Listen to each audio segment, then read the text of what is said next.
Alright, so this is part 5 of What If Female Deku Was Alduin's Sister.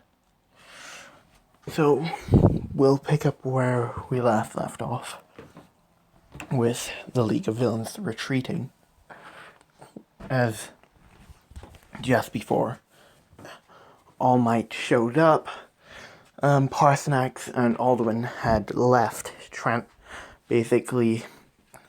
basically using the same shout as now Alza Aura had used, as they would both turn invisible, as they would then fly off, with All Might bursting down the door, as he would be wondering where was the League of Villains, as they would see that a lot of them had been already knocked out, or had been pacified, as All Might would be wondering,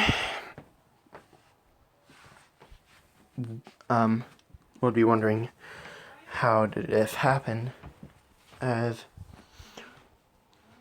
Aura had remained quiet, since she was the closest to the villain. She had remained quiet as she went to go and heal Aizawa, with Aizawa's healing with Aizawa not being the mummy that we see in the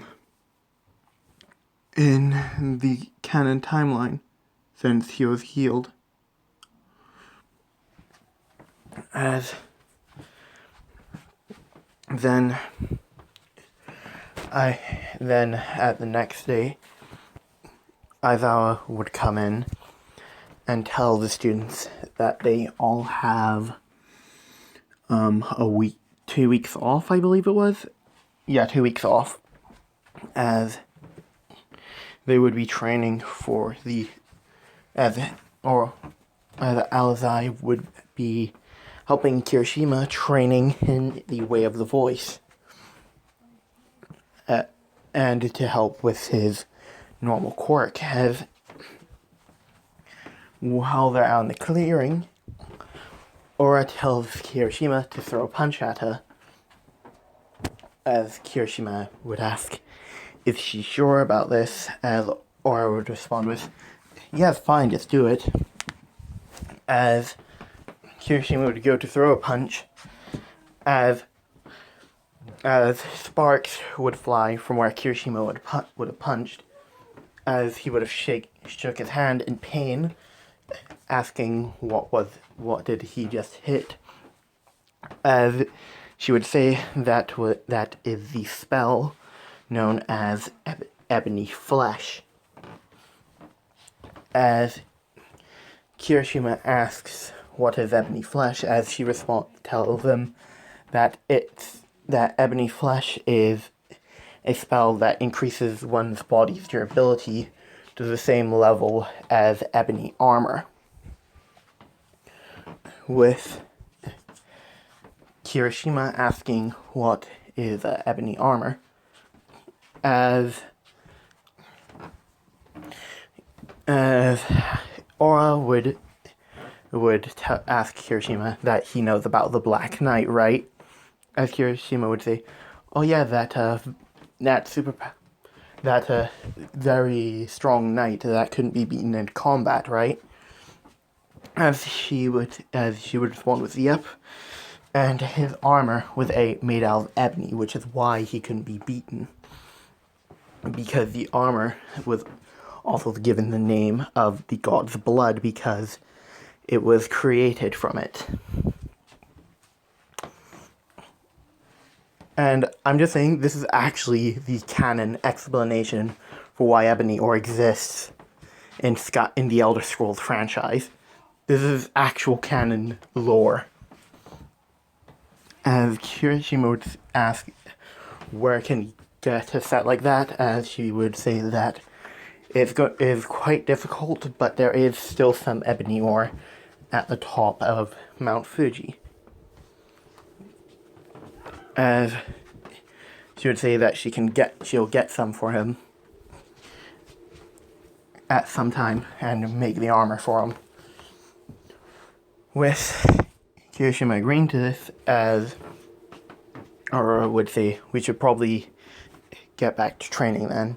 They would then continue to train with the with their quirks. Abilities. As the 2 weeks would go by, they would come back and say that, as Iva would say that the sports festival will be happening soon, so they'll need to train a lot more. With Aura and Kirishima being much further in their quirks progression than the rest of their class. And if you want to see how far they progress, Kirishima already has his unbreakable mode. That's how far they've gone. As they would continue with their training over the next couple weeks.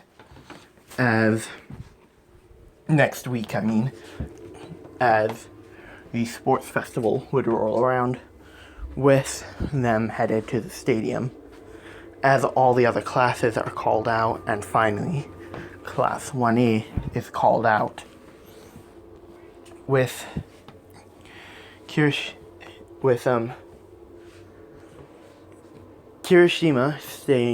being called up to represent the first years, as he then walks up to the podium, as he then says that, hello and welcome to the sports festival, and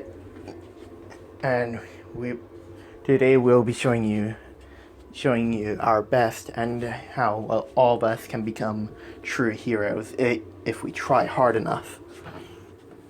With everybody cheering about this, except for Monoma and Bakugo and Shinso, because you know why. As Aura would congratulate Kirishima on the speech and say that was pretty well put together. As they would then get to the race, with the countdown beginning, as Todoroki would freeze the ground, but Aura would do the fire spell to melt the ice around hers and Kirishima's feet. As Aura would then sprout her wings as she would begin to fly.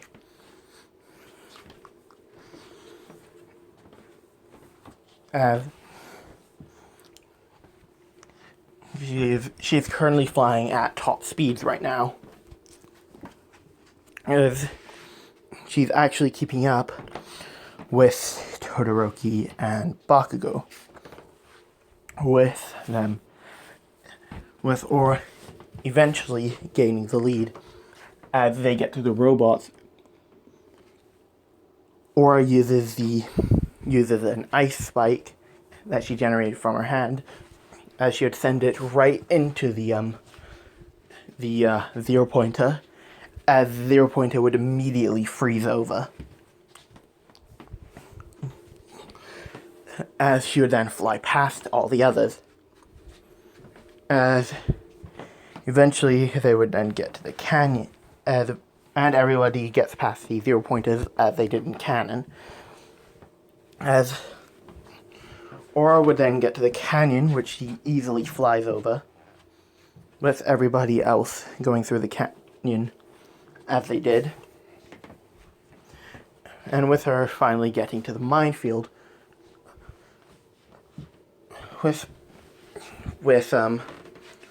Aura basically holding